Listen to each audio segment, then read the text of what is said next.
capítulo 5 do Evangelho de Mateus. Nós vamos ler até o versículo 12. Como é o nosso costume na leitura, leio um verso dos irmãos o seguinte: o Sermão da Montanha. Jesus, vendo a multidão, subiu a um monte, e assentando-se, aproximaram-se dele os seus discípulos. Bem-aventurados os pobres de espírito, porque deles é o reino dos céus.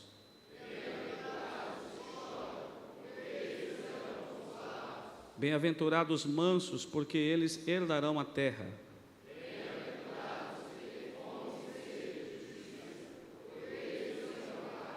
Bem-aventurados os misericordiosos, porque eles alcançarão misericórdia.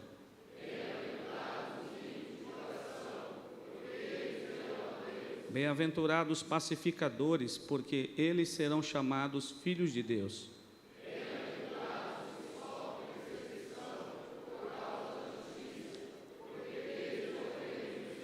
Bem-aventurados sois vós, quando vos injuriarem e perseguirem, e mentindo disserem todo o mal contra vós por minha causa.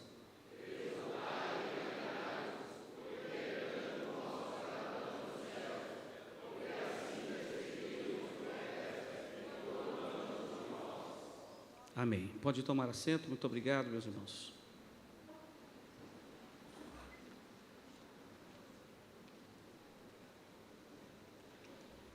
Até aqui nós temos ouvido falar sobre a ética no Antigo Testamento, as leis ou as normas que dão rumo ao nosso comportamento, que coloca em ordem o bom comportamento.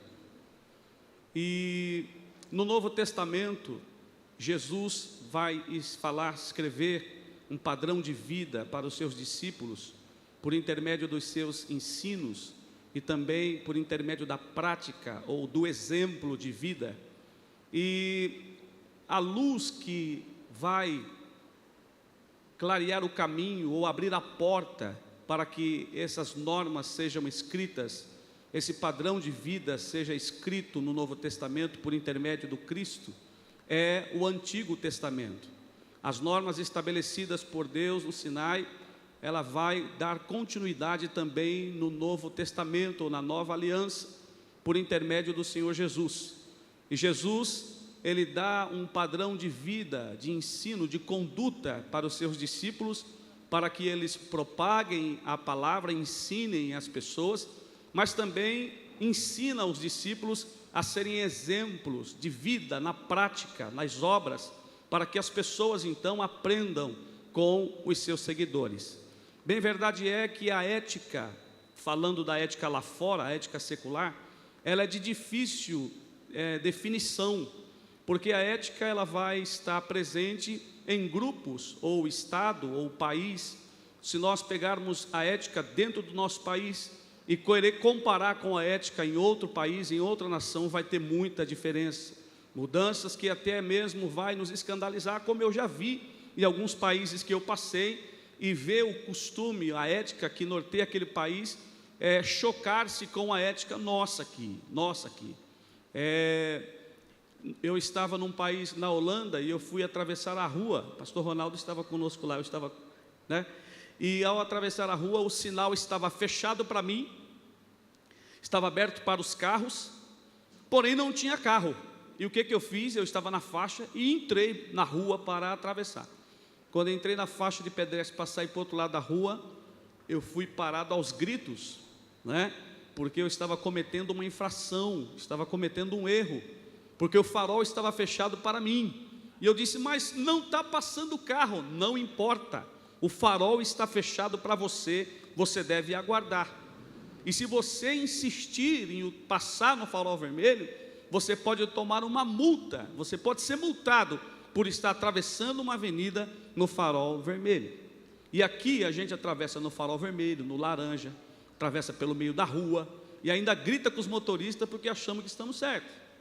Então nós vemos que a conduta, as normas daquele país, às vezes vai chocar-se com as normas do nosso país. E Jesus aqui, falando, ensinando sobre a norma para a vida cristã é diferente das normas que regem o mundo. Porque as normas que regem o mundo, a ética que vai reger o mundo, ou uma casa, ou um grupo, enfim, ela muda de acordo com o grupo, ela muda de acordo com a casa, com a família. E a ética que Jesus ensinou, ou que Jesus deixou para nós, ela é universal, ela é bíblica. Então, aqui é um padrão de vida, que independente da língua, da nação, do povo, ela é a mesma conduta de vida que eu tenho aqui, biblicamente falando, o que está nos Estados Unidos, na Europa, também tem que ter, porque é bíblico, e se é bíblico, cabe para todos nós, cabe para a igreja de Jesus, que está espalhada por todo o globo terra. Falando ainda de ética fora da igreja, cada família ou cada grupo tem uma norma. Por exemplo, quando eu era criança, adolescente, as regras da minha casa, a ética da minha casa, era dura. Se andasse fora da linha, se fizesse alguma coisa fora dos ensinos dos meus pais, a correção, a punição vinha, não tinha para onde correr. Tudo estava instalado dentro da minha casa, o conselho tutelar, a vara da infância, estava tudo lá. Até a delegacia de polícia também estava instalado dentro da minha casa, tudo tinha lá. E isso não fez, irmãos, nenhum dos meus irmãos e nem a mim me perder na vida. Meu pai e minha mãe me ensinaram a ser homem, a honrar com os compromissos, a falar a verdade, a ser um homem. Meu pai ensinou minha família a comprar e pagar. Meu pai ensinou minha família a não mentir. Meu pai ensinou a minha família, irmãos, a viver com aquilo que tem, com aquilo que possui e ser feliz. Esta era a norma e é a norma até hoje que rege a minha casa, a casa dos meus pais, que pode diferenciar de outra casa, que é uma bagunça, que a casa fica de ponta cabeça, ninguém sabe quem manda, não tem regras, não tem leis, não tem normas, então pode diferenciar. Agora, falando de igreja, falando de crentes, cristãos, isso não pode acontecer. As normas que existem para nós aqui, biblicamente falando, ela existe para qualquer outra igreja e qualquer pessoa que confessa que Jesus Cristo é o Senhor. A palavra não adulterar para nós, ela vale no mundo inteiro. A palavra não mentir para nós vale no mundo inteiro. A palavra, irmão, não cobiçar para nós vale também para o mundo inteiro. Então, o padrão, o valor ético do Novo Testamento, ou seja, o valor que nós vamos extrair dos ensinos de Jesus, ele vem, baseado no Antigo Testamento, nessas regras e normas que eu estou falando para os irmãos. Mas a princípio é importante entender que ética cristã é diferente da ética mundana, da ética secular, não tem nada a ver. A ética cristã é uma norma para toda a igreja, e não é só a igreja de Perus, é para a igreja do mundo inteiro. E a ética lá fora, ela difere de grupo para grupo. Pois bem, a revista diz assim: o princípio básico para se dimensionar os valores éticos do Novo Testamento está fundamentalmente atrelado ao Antigo, pois é ele que abre a porta para introduzir o pacto da nova aliança, instruída por Jesus. Em momento algum, nem Jesus nem os seus apóstolos divergiram ou ignoraram os ensinos contidos no Antigo Testamento. Ao contrário disto, lançaram as bases de sua doutrina sob a influência das escrituras hebraicas, para fundamentar e dar ênfase aos ensinos que deveriam servir de norte para a prática da moral e da ética cristã. O próprio Jesus disse que não veio abolir a lei, mas cumpri-la. Então aqui, irmãos, como nós ouvimos ontem pela manhã, nós não estamos aqui para fazer, para tentar ser. Ou seja, eu tenho que cumprir uma norma para ser crente. Não, nós temos que fazer porque nós já somos crentes. Nós temos que obedecer porque nós somos crentes. A ética cristã não é porque você quer ser crente, mas é porque você já é crente. E porque você é crente, você tem um padrão de vida estabelecido pela palavra do Senhor. E este padrão bíblico de vida para nós, ele é estabelecido pelo Antigo Testamento, que abre as portas para a nova aliança no Novo Testamento, ou a graça. Por exemplo, eu sempre digo em Mauá que casamento, ele não tem forma. Vou explicar. A forma que tem o meu casamento, ou os moldes do meu casamento, eu não posso querer colocar esses moldes no casamento do irmão. A minha vida com a minha esposa, o meu estilo de vida com a minha esposa, é meu, e o seu é seu. Eu não posso colocar as minhas maneiras dentro da sua, porque cada um tem a sua forma, a sua maneira. Agora, o casamento bíblico tem um padrão, e o padrão ele é bíblico, e é aí que está a diferença. A forma é só para você, agora o padrão é para nós dois. A forma é só para a sua casa, mas o padrão é para a minha e a sua casa. Educação, irmãos, dos pais é para a sua casa diferente, para a minha também de modo diferente, mas educação cristã é para a sua casa e a minha casa também. E de quem é a função de passar o ensino, a instrução cristã para a família, para os filhos? São os pais. A igreja nunca, irmãos, vai estar na responsabilidade de educar os nossos filhos, porque a educação se dá em casa. A igreja nunca vai estar na responsabilidade de ensinar os nossos filhos, irmãos, o que é ser gentil, o que é ser educado, o que é obedecer a pai e mãe. É o pai que vai obedecer, e esta obediência recebida pelos pais vai contribuir para que a sua vida seja boa também na igreja. Costumo dizer que toda casa que é ruim, a igreja sempre vai estar em dificuldade, mas quando a casa é boa, a família é boa, a igreja também é boa. Amém? Pois bem, Jesus respondeu muitas perguntas dos fariseus em relação ao reino dos céus, explicando que o reino de Deus não viria com uma grande construção exterior, de modo que eles puderam prever sua chegada ao acompanhar o seu progresso. Jesus pregou o evangelho do reino, e o evangelho do reino, irmãos, existem normas no evangelho do reino que diferem de todas as normas da terra. E é aí que está o mistério, porque se eu aceitei este evangelho do reino, eu tenho que viver os princípios do reino de Deus.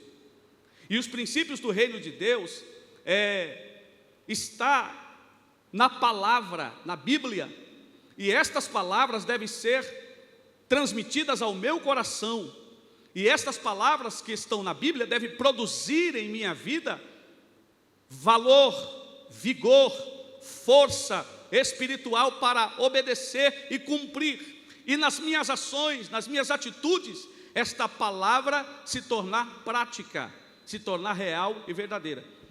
Você sabia que o lado exterior do homem nem sempre expressa o que está no interior? Às vezes você tem um comportamento fora que muitas vezes não é o que está no seu coração, e isso complica, leva a pessoa para um lado complicado, porque se o seu comportamento está diferente do que está no seu coração, é sinal de que nós podemos enganar, mascarar-se, esconder de fato quem nós somos. E há muita gente caminhando no evangelho ou dentro do reino, que os princípios do reino não estão dentro dele. O fato de eu usar um terno, uma gravata, não vai revelar quem eu sou de fato por dentro. Se você está servindo o Rei Jesus, está neste reino, a tua vida tem que expressar os princípios deste reino.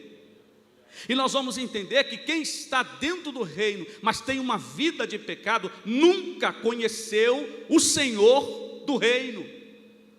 Quem está no reino e aborrece o seu irmão, nunca conheceu a luz, mas ainda está em trevas. Então nós devemos tomar cuidado, porque o fato de eu estar dentro da igreja não me credencia como servo, como participante, como agente do reino de Deus.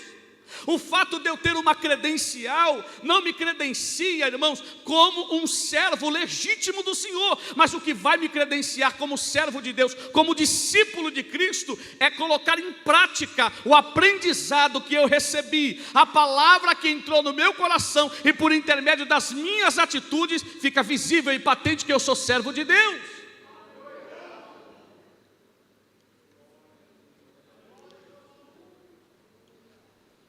O Senhor Jesus foi interrogado por um rapaz que disse assim: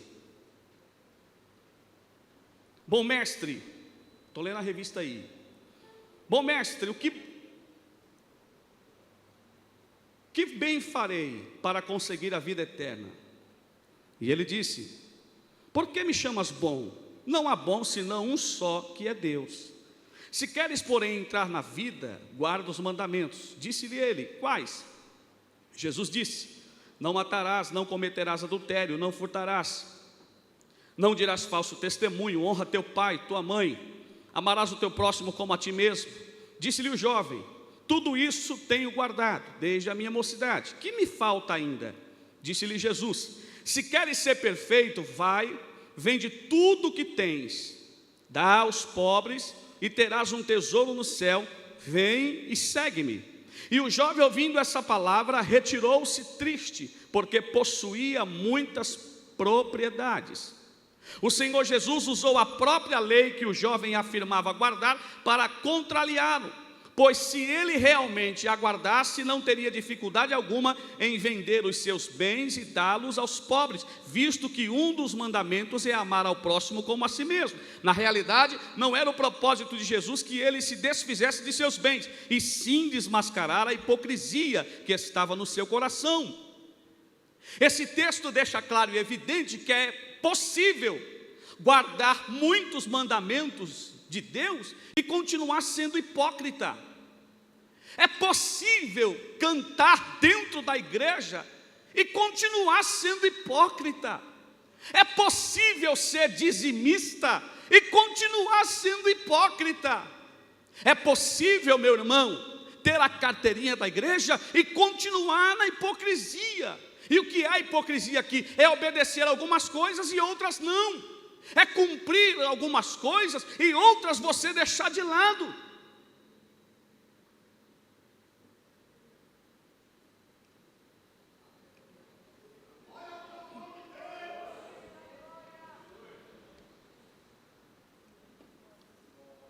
Por que é que eu digo que amo alguém? Só porque se alguém tem alguma coisa a me oferecer. Meu Deus, escute isso aqui. Um casal chegou para mim e disse assim: pastor, chamou eu e minha esposa, disse assim: pastor, tudo bem, tudo bem. Eu queria que o senhor fosse orar na minha casa. Eu disse: vou. E quando chegamos na casa, no apartamento daquele casal, eles não tinham filhos. E no momento do jantar ali, eu disse assim: olha, vamos orar para Deus dar um filho a vocês. Quando eu falei essa expressão, a irmã deu um pulo da cadeira e disse: o quê? Não, eu já tenho filho. Aí eu tomei um susto, falei: já tem? Já tenho. Está lá no quarto, o senhor não quer ver? Eu disse: vamos lá ver. Aí peguei minha esposa e achei estranho, falei: poxa, mas a irmã nunca levou o filho na igreja? Como é que ela tem um filho? E nós pegamos o corredor para entrar no quarto. Quando chegamos no quarto, o quarto todo enfeitado, de azul. Coisa mais linda, meu irmão. O quarto tudo preparado. Quando nós chegamos perto do berço, ela gritou: vem para a mamãe. Era um cachorro.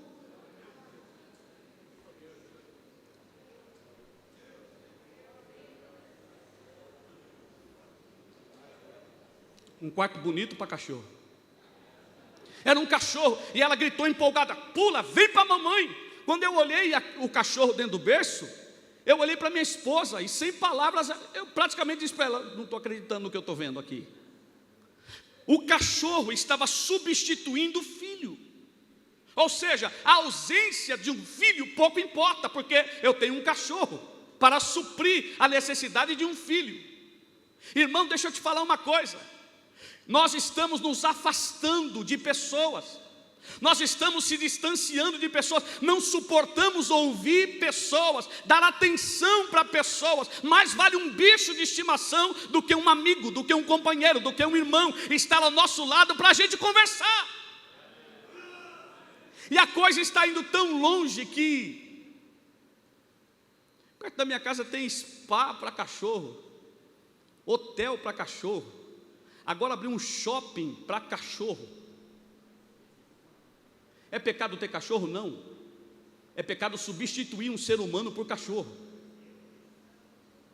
É pecado amar mais um cachorro do que um homem ou uma mulher. É pecado, irmãos, fazer tudo por um cachorro e não fazer por um ser humano. Nas ruas de Mauá, quantas pessoas pedindo dinheiro para comprar droga? Sabe o que as pessoas fazem? Fecham o vidro, mas nem fala oi, porque deduzem que aquela pessoa vai usar aquele dinheiro para o erro. Mas para um cachorro, abre a carteira e o bolso e faz de tudo que estiver ao seu alcance. Se ver alguém morrendo na rua, um ser humano, mas não pega para ajudar, não dá uma cesta básica, não faz uma visita, não dá um telefonema, mas para um cachorro faz. A Bíblia diz assim: e o verbo se fez e habitou entre. Você sabe por que o verbo se fez carne? O verbo se fez homem. O verbo se fez gente. Gente para conversar com gente. Gente para entender gente. Gente para chorar com gente. Gente para sentir o que gente sente. Meu irmão, se você não entender os valores que Cristo quer passar para nós, você não pode nunca pastorear uma igreja e cuidar de pessoas. Ser humano que não gosta de ser humano, ser humano que não abraça ser humano que não ouve ser humano, que quer estar distante de ser humano. Nesta tarde eu tenho uma mensagem de Deus para nós aqui. Vamos deixar um pouco a tecnologia, vamos falar mais olho a olho, boca a boca.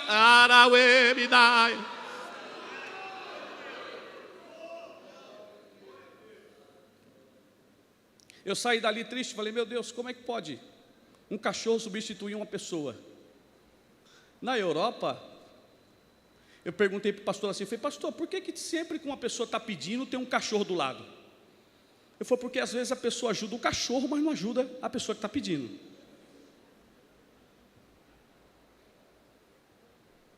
O que é que está errado? O que é que está acontecendo? Você sabe de quem é a culpa da Cracolândia? É da prefeitura? É do governo do estado? Da igreja? Você sabe por que a criminalidade cresce no bairro onde você mora? A culpa é do prefeito? É do desemprego? É da igreja. A igreja, irmão, se trancou dentro das quatro paredes. A mensagem, o ensino, as normas, as regras, que dá vida para a família, que dá força aos pais e aos filhos, que coloca uma casa destruída em pé, está entalado na nossa garganta dentro das quatro paredes. Nós pregamos para nós mesmos, ensinamos para nós mesmos e a gente ainda não aprende. Quando na verdade do nosso lado tem alguém que precisa ser socorrido, alguém que precisa ser alcançado, alguém que precisa ser ajudado, e as minhas costas estão viradas. Por quê? Porque eu estou dentro do meu próprio mundo, a igreja.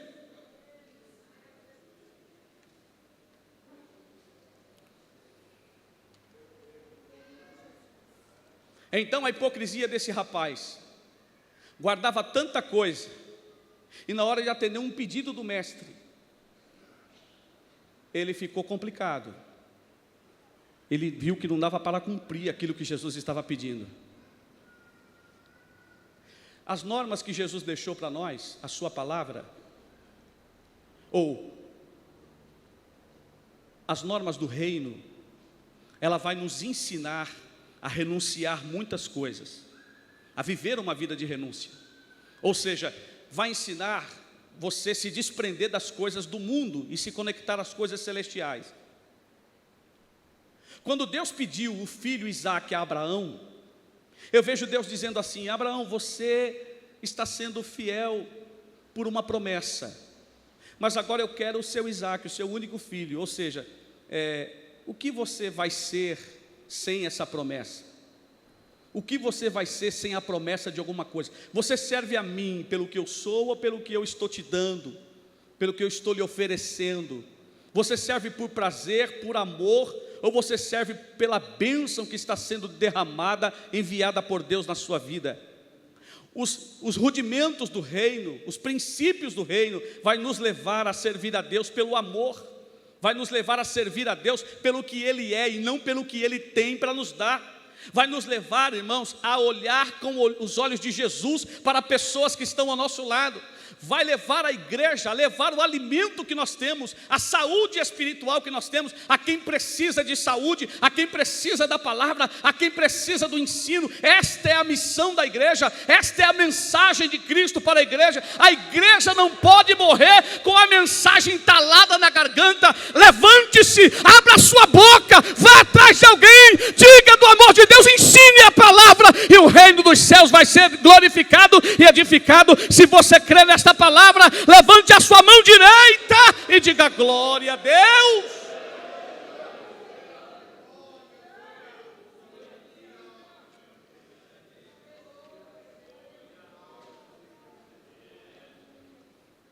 O homem só pode cumprir a ética cristã após o novo nascimento.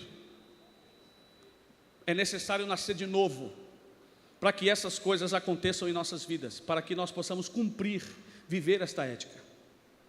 A palavra de Deus nos diz, no capítulo 5, que nós acabamos de ler, aqui está um manual ético para a igreja, aqui está o manual de ética e moral para o povo de Deus. As bem-aventuranças nunca envelheceram, nunca morreram. Nenhum tio deve deixar de ser cumprido, nenhum versículo deve deixar de ser observado, do capítulo 5 do Evangelho de São Mateus. E as bem-aventuranças vai nos dizer que quem fizer estas coisas herdará o reino dos céus. Ou seja, você vai se tornar um agente do reino dos céus. O reino dos céus vai estar dentro de você. E o reino de Deus não é comida e não é bebida. O reino de Deus não é prata, o reino de Deus não é ouro, o reino de Deus não é casa própria, o reino de Deus não é carro, o reino de Deus não é sapato, o reino de Deus não é roupa, o reino de Deus não é nada dessas coisas da vida. O reino de Deus, os seus valores vêm de lá, os seus valores vêm dos céus, os seus valores vêm do Espírito, os seus valores estão conectados à nossa alma e não ao nosso corpo. Quando nós entendemos isso, a gente não se prende às coisas materiais.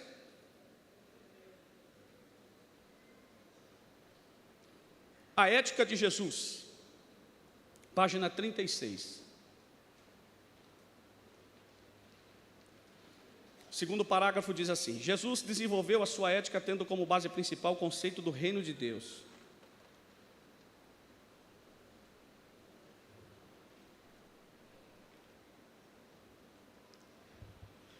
O conceito do reino de Deus e como proceder para atingi-lo, mas buscai primeiro o reino de Deus e a sua justiça, e todas essas coisas vos serão acrescentadas. O segredo, irmãos, para ter as demais coisas acrescentadas é primeiro buscar o reino de Deus. Eu fiz uma anotação aqui e eu quero ler para vocês o que eu anotei aqui. Coloquei no anote do meu celular, eu gostaria de ler para você, para nós entendermos aqui. Mateus 6,36 diz que devemos buscar primeiro o reino de Deus. Buscar o reino de Deus, a primeira coisa que envolve é a oração. Se nós queremos os princípios do reino para a nossa vida, a primeira coisa que nós devemos ter consciência é da oração. A oração é o meio da busca. A oração é o meio de alcançar os princípios do reino, clamar, pedir a Deus o reino dos céus, as coisas que pertencem ao reino para a nossa vida, a oração, intercessão para que o reino de Deus seja estabelecido em nossas vidas. Mateus 6,10 diz assim, a oração do Pai Nosso: venha teu reino e seja feita a tua vontade, assim na terra como no céu. Segunda coisa, oração primeira. Segunda, obediência. Para que os princípios do reino estejam em minha vida, a primeira coisa é orar, segunda coisa, obedecer. A obediência, meu irmão, nos leva a adquirir os princípios do reino para a nossa vida. O que mais? Obedecer à vontade revelada de Deus implica conhecer a vontade de Deus, informação, entender no coração, tornar a palavra viva na sua vida e prática, agir conforme a direção e a vontade de Deus. Obedecer à palavra, ter obediência à palavra, nos leva a trazer os princípios bíblicos para a nossa vida e mortificar a nossa vida pessoal debaixo desse princípio, desta palavra de Deus. Ou seja, as nossas atitudes vão mudar, a nossa ação vai mudar, o nosso comportamento vai mudar. Não precisa bater uma placa na testa e dizer sou crente, as suas atitudes vão revelar que você é crente. Você vai ser mais educado, vai ser generoso, você vai demonstrar amor com palavras, com gestos e com carinho. Você vai dar atenção a quem precisa de atenção. Você vai conversar com quem precisa conversar. Você vai ser mais humano. Você vai ser mais servo. Vai aprender a servir mais, compartilhar mais, ajudar mais, olhar mais para os sentimentos e necessidade de outras pessoas. Isto é reino de Deus. Isto é evangelho. Isto é igreja. Isto é ética cristã. Isso é comportamento santo e puro diante do Senhor, atentar para quem está ao nosso lado, obedecer a palavra de Deus. Os princípios do reino estarão dentro da nossa vida. E a gente tem que ficar percebido para os mínimos detalhes. Sabe, irmãos, a gente fica cortando volta para não falar o que é. O nosso comportamento dentro da nossa casa mudou muito. A agressividade nas palavras, a brutalidade com os nossos filhos, a cobrança em cima dos nossos filhos. Deixa eu te falar uma coisa, teu filho não é pastor, tua filha não é pastora, pastor é você. Teu filho é um adolescente, uma criança, um jovem, como qualquer outro. Eu conheci um pai numa das regionais que eu passei, que ele pegava a criança pequena e levava para o monte, e botava a criança de joelho 1 hora de oração, e a menina não tinha o direito de levantar a cabeça para falar, porque o pai a obrigava a orar. Eu chamei aquele pai e disse assim: pai, não tira a infância da sua filha. Ela tem que brincar de casinha, ela tem que brincar de boneca, ela tem que reunir com as amigas, ela tem que brincar no quintal. Não tire a infância desta criança. Não, minha menina vai ser diferente, minha menina é crente, minha menina serve a Deus. Irmão, isso não é reino, isso não é bíblico, isso não é princípio, isso não é vida cristã. Os princípios do reino de Deus não nos escraviza. Isso aqui não é escravidão, isso aqui é pureza, é singeleza, é fazer porque ama, é fazer porque gosta, não é uma obrigação.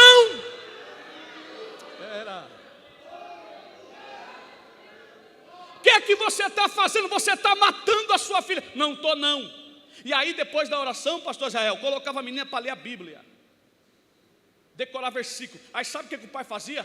Fala aí, filho, um versículo para os irmãos ver. O que é que diz no capítulo tal? A menina, papapá, papapá, papapá, papapá. E no outro capítulo, o que é que diz assim? Papapá, papapá.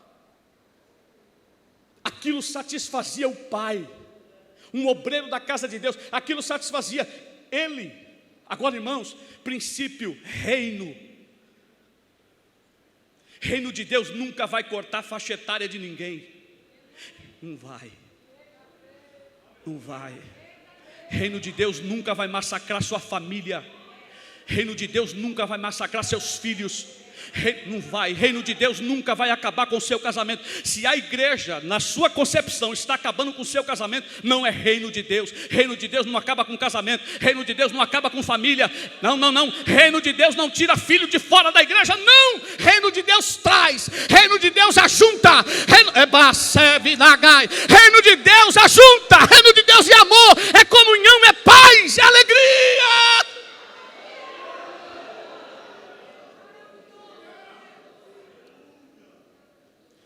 E nós estamos impondo para os nossos filhos uma coisa que não é reino de Deus. Meu Deus do céu, deixa o seu filho ser adolescente, minha irmã. Deixa o seu filho ser adolescente, meu irmão. Ele é o jovem da igreja, deixa ele ser jovem. A gente acha bonitinho colocar um terninho na criança e trazer para a igreja, é lindo demais. Isso não vai fazer dele um homem de Deus.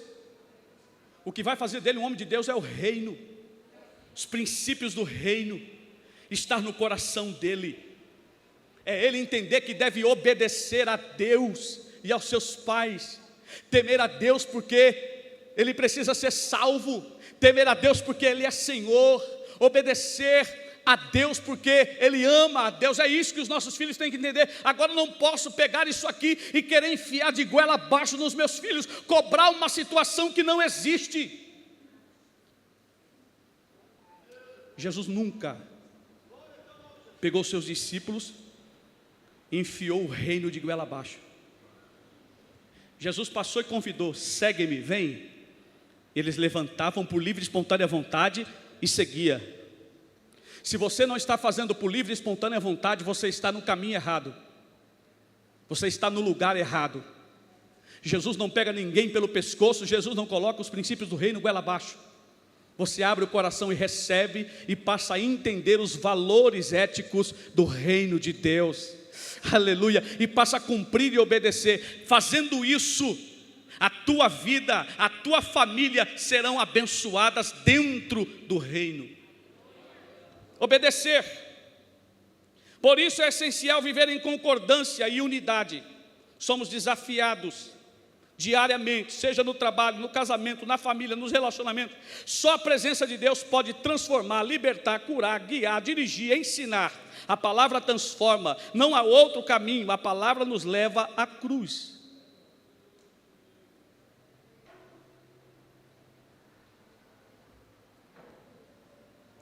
Eu costumo dizer assim que, eu digo isso para as minhas filhas, eu digo, olha, a igreja nunca vai ser, não é um quartel-general. Não olhe para mim como um bicho de 7 cabeças. Eu nunca vou colocar para minhas filhas ser o que eu sou. A única coisa que eu quero é que elas temam a Deus e sejam salvas.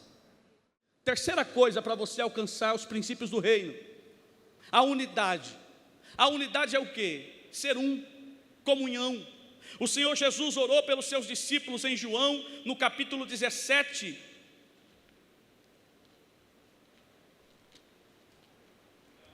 Jesus orou assim: Pai, é chegada a hora, glorifica teu filho, para que também o teu filho te glorifique a ti, assim como lhe deste poder sobre toda a carne, para que dê a vida eterna a todos quantos lhe deste. E a vida eterna é esta, que conheçam a ti, só, por único Deus verdadeiro, e a Jesus Cristo, a quem enviaste. Eu glorifiquei-te na terra, tendo consumado a obra que me deste a fazer, e agora glorifica a tua, Pai, junto de ti mesmo, com aquela glória que tinha contigo antes que o mundo existisse. Manifestei o teu nome aos homens que do mundo me deste, eram teus e tu nos destes e guardaram a tua palavra. Agora já têm conhecido que tudo quanto me deste provém de ti, porque lhe dei as palavras que me deste, e eles a receberam, e têm verdadeiramente conhecido que saí de ti, e creram que me enviaste. Eu rogo por eles, e não rogo pelo mundo, mas por aqueles que me deste, porque são teus, e todas as minhas coisas são tuas, e as tuas coisas são minhas, e nisso sou glorificado. Eu já não estou mais no mundo, mas eles estão no mundo, e eu vou para ti, Pai. Guarda em teu nome aqueles que me deste, para que sejam um, assim como nós. A unidade revela a face. A unidade revela a grandeza. A unidade revela o poder. A unidade revela a beleza da igreja. Nós nunca vivemos um tempo tão terrível de divisão. Estou falando de divisão aqui, não é rebelião, não é abrir outro ministério, é divisão interna.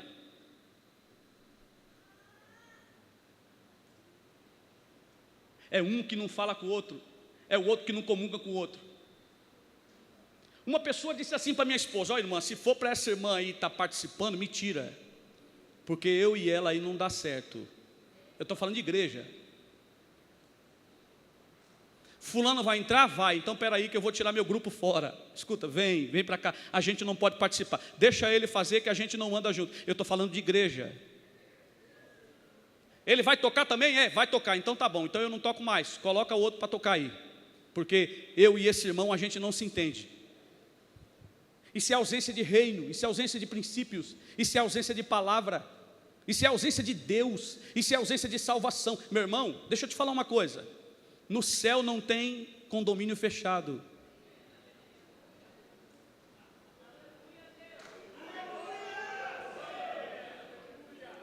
Deixa eu te falar uma coisa. No céu, você não vai chegar na tua casa com controle remoto, aperta para abrir o portão, enfia o carro lá dentro, não dá bom dia para ninguém, nem boa tarde, fecha o portão, vai para dentro de casa, não comunica com ninguém. O céu não é isso não. No céu não há tchau, não há até logo, ninguém se separa. Você está entendendo aí? No céu não há tchau, não há até logo, porque ninguém se separa. No céu não precisa de telefone, vou estar com você cotidianamente, olhando para você, conversando com você. Se você não suporta o teu irmão aqui,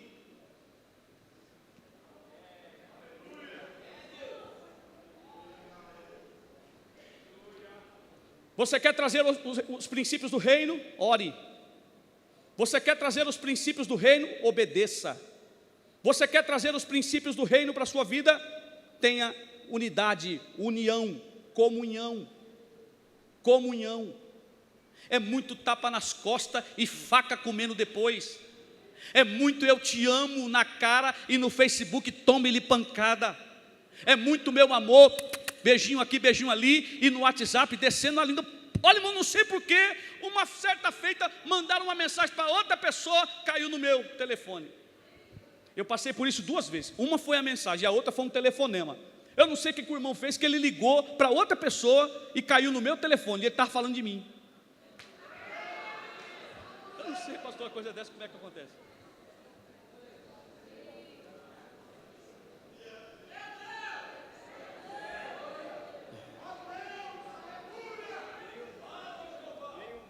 Mal. Ele começou a falar comigo mesmo, falando comigo de mim.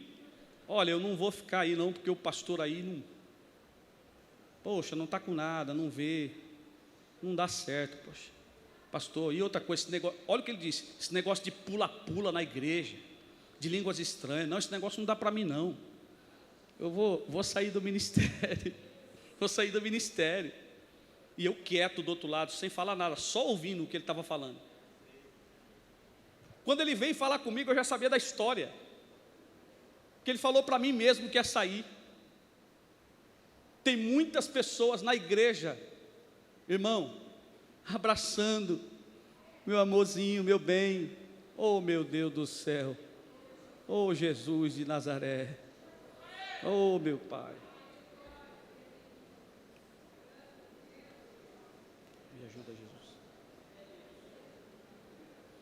A unidade em primeiro lugar com o Pai. Escute aqui. A unidade em primeiro lugar com Deus. Segundo a oração do capítulo 17. A videira verdadeira. Sem Ele não podemos nada. João capítulo 17 deixa claro que a unidade da igreja revela, mostra a face de Deus para as pessoas. As pessoas, ao olhar para a igreja unida, não vai ver outra coisa senão Cristo, Deus na igreja. Uma igreja dividida não reflete, não revela, não mostra Deus, mas transmite, revela confusão, bagunça.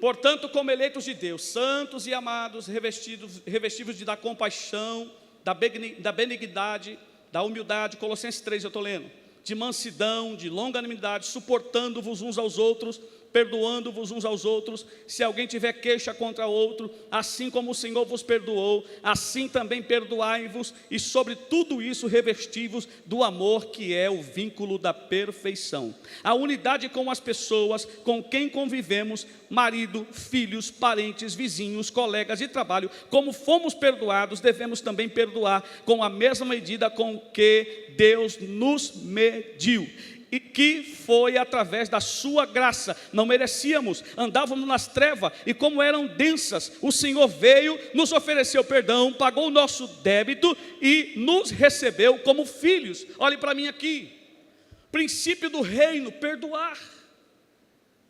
Valor ético da igreja, perdão, amar de verdade.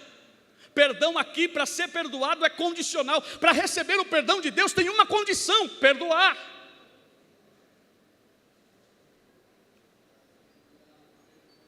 Você perdoa o seu irmão? Perdoa, mas ele não pode vir na minha casa mais não. Perdoa o seu irmão? Perdoa, mas ele vai ter que congregar em outro lugar, porque nós dois não podemos estar na mesma igreja. E como é que vai estar no mesmo céu? Perdoo, mas não tem bom dia, não tem boa tarde, não tem paz do Senhor, não tem tchau e nem até logo. Perdão é anular, cancelar. Esquecer é muito difícil, porque você não esquece, mas é não deixar que aquilo que foi feito prejudique o seu relacionamento com esta pessoa, com este irmão, com este obreiro. É não permitir que estas coisas tirem você da presença de Deus e impeça aquele irmão de ser feliz também na igreja. O ensino de Jesus também era prático, a ética de Jesus era prática, além de ser pedagógica, também prática. O que é prático? Nas ações, testemunho de vida, nas atitudes. Tudo que Jesus fazia, Ele estava ensinando, transmitindo o ensino para alguém. Toda a ação de Cristo era uma escola para os seus seguidores. Aquela mulher que ungiu os pés de Jesus, e Jesus disse para Simão: cheguei em tua casa, você não me saudou com ósculo, você não lavou os meus pés com água, você não deu uma toalha para secar os meus pés. Olha essa pecadora aqui, que até agora não cessou de chorar, que está inclinada diante dos meus pés.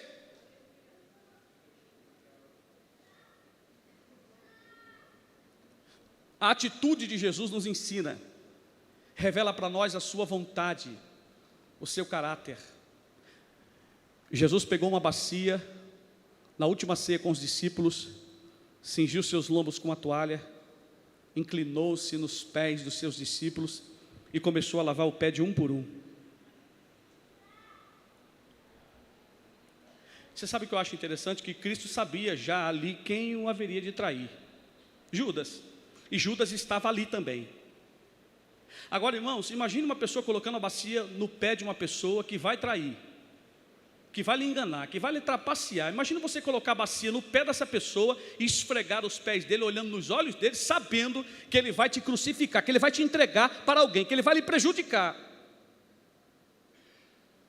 Achar um ser humano na terra que faça uma coisa dessa, que lave os pés daquele que vai lhe flechar, que vai lhe apunhalar pelas costas, que vai lhe entregar, trair.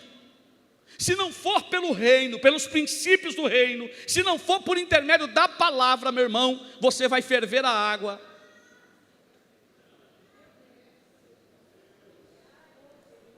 Vai colocar os pezinhos dele dentro da bacia quente. E ao invés de lavar, você vai arrancar o couro do pé. Mas Jesus não fez assim não.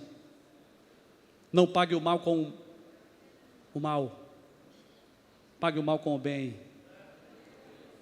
Tem um texto em Romanos que diz que nós devemos pagar o mal com o bem. Faça isso, isso é reino de Deus. Se incline, se ofereça a lavar o pé de alguém, cinge o teu ombro, os teus lombos com a toalha, se direcione a alguém, sirva a alguém. Isso é reino de Deus, isso é reino dos céus nas nossas vidas.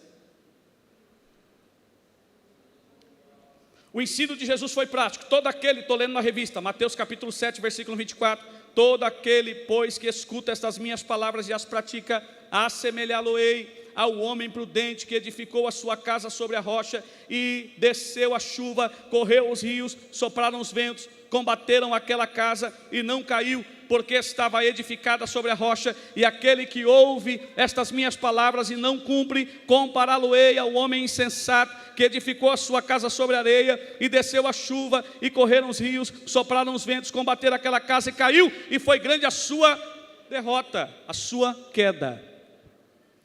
Deixa eu falar uma coisa para você: ouvir a palavra e não praticar é estar com os pés firmados na areia. Ouvir a palavra e não executar esta palavra na prática é colocar os pés na areia, ou seja, o primeiro vento que soprar, a casa vai cair e vai ser grande a sua ruína. Mas quando você ouve a palavra e pratica, coloca em prática, os seus pés sempre estarão firmados na rocha. Quando eu era adolescentezinho, tinha uma irmã, na nossa igreja tinha um trabalho chamado Círculo de Oração da Mocidade. Era de segunda-feira à noite. A mocidade ia orar. E tinha uma irmã lá, uma velhinha. E ela dobrava o joelho para orar. E quando ela começava a orar, passava 1 hora de oração, o povo ficava de pé, e o pastor ficava tocando a campainha. Eu lembro como se fosse hoje, tocando a campainha para aquela irmã levantar. E ela lá de joelho orando. E o pastor, ô irmão, pede para a irmã levantar aí. Já acabou o tempo da oração, pede para ela levantar. E aí colocava ela sentadinha, ela ficava de cabeça baixa. E aquilo foi me intrigando. Eu falei, meu Deus, o que é que leva essa mulher a orar tanto? Não escuta a campainha não, não vê que acabou o período da oração? Aí fui falar com a irmã. Falei, irmã, por que a senhora não levanta quando o pastor aperta a campainha, bate a campainha? Já encerrou o período da oração. Ela disse assim para mim, você quer saber? Eu disse, quero. Ela falou, senta aí. Ela falou assim, irmão, isso aqui é coisa de maluco. Ela falou assim, quando eu começo a orar, os primeiros 10 minutos, 15 minutos, eu ouço o que eu estou falando. Eu estou ali, estou de joelho, estou no banco, estou ouvindo o que eu estou falando. Dos 15 minutos para frente, vai sumindo assim. Escuta isso aqui. É como se eu fosse saindo do meu corpo. Eu vejo o meu corpo no banco e eu vou subindo. Subindo, e eu olhando para o que ela estava falando. Passo aqui essa laje e vou. Entro num lugar, uma senhora falando isso. Entro em um lugar que tem uma mesa comprida. Muitas cadeiras, todas vazias. Me assento naquela mesa. E um homem se apresenta a mim, vestido de garçom, bem vestido. Ele traz na sua mão um livro. E naquele livro estão escritos vários tipos de comida. E aquele homem coloca aquele livro na minha mão para me escolher. Ele não diz para me escolher, mas eu entendo. Quando ele coloca em minha mão, eu entendo que é para me escolher o que eu quero comer. Quando eu coloco o dedo naquilo que eu quero comer, ele já está com a bandeja nas mãos, com aquilo que eu ia escolher, sem falar palavra alguma. Ele coloca na mesa e diz, come.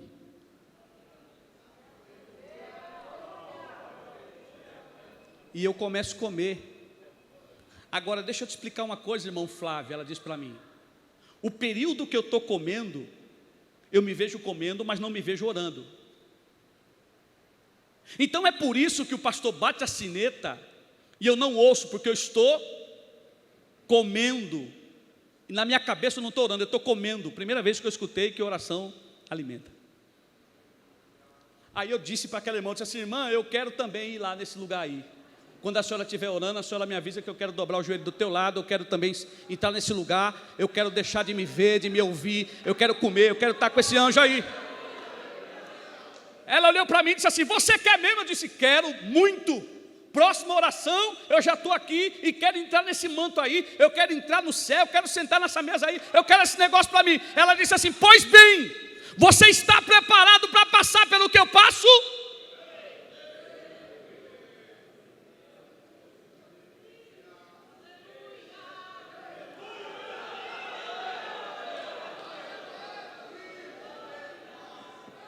Conheço aquela irmã. Aquela irmã, a casa dela é assim. Os filhos, os netos, tudo perdido. Só ela de crente, o esposo já morreu, já era falecido. E só ela de crente dentro de casa, na oração. Eu olhei para ela, conhecendo a vida dela, e disse assim: irmã, não vai dar não. Não estou pronto para passar o que a senhora passa. Não estou pronto para suportar o que a senhora suporta. Mas o que a senhora me falou é o suficiente para mim entender que a oração não é só blá blá blá. A oração alimenta, a oração revigora, a oração fortalece, a oração é comida, a oração é reino. A oração é reino, a oração é reino, a oração é reino. Se você quer o reino de Deus para a sua vida, ore. Se você quer o reino de Deus para a sua vida, obedeça. Se você quer o reino de Deus para a sua vida, tenha comunhão com o seu irmão. Se você quer ter o reino de Deus na sua vida, pratique a palavra de Deus, e o reino de Deus e a sua justiça estará dentro de você.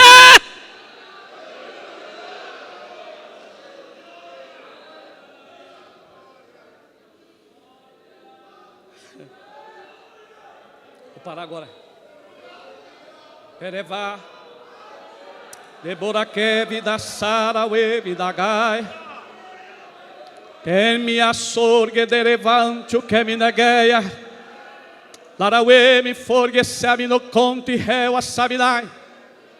As coisas dos reinos nos levará a lugares excelentes. A ética e a conduta da igreja, os princípios do reino que vai nortear a nossa vida nesta caminhada, vai nos levar aos mistérios de Deus que só a igreja pode viver e compartilhar. Deixa eu te falar uma coisa: Deus tem mistério com você nessa terra que ninguém vai sentir, vai viver. É só para você que tem o reino de Deus na sua vida. Se você quer esses mistérios, se você vive esses mistérios, levante a sua mão, glorifique a Deus com tudo que você tem.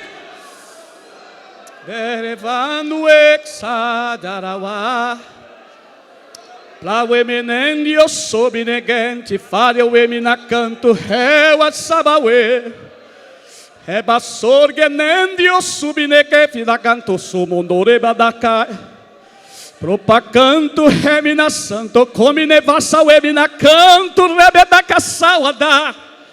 É probacebe não vante o cuminecer que toda conde é a passa web forgetere plaço da. Querebaia sergueda. Eu estou vendo Deus pegando gente aqui, levando para o mistério. Arauá semanto que me ofossor que tereba.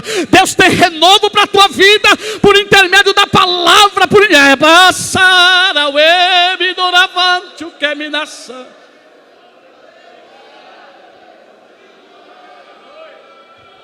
Está aqui, deixa sair, está aqui em você, deixa sair, está aqui no coração, Deus já colocou aí. Se você abrir a boca, Ele vai te usar. Eita, se você abrir a boca, Deus vai tomar esse lugar.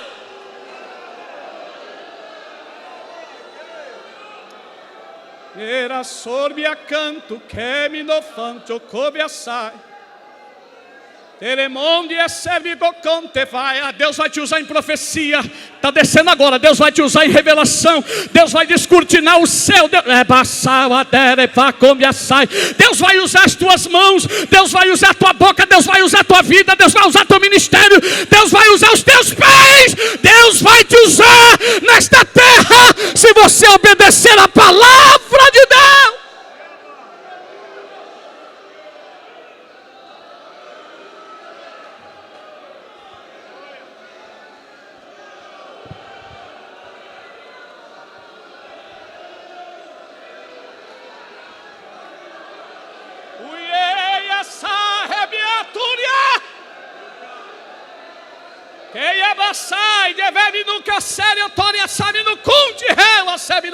Quem é batizado com o Espírito Santo, você é crente cheio de Deus. Abra a tua boca, adore a Deus em línguas estranhas.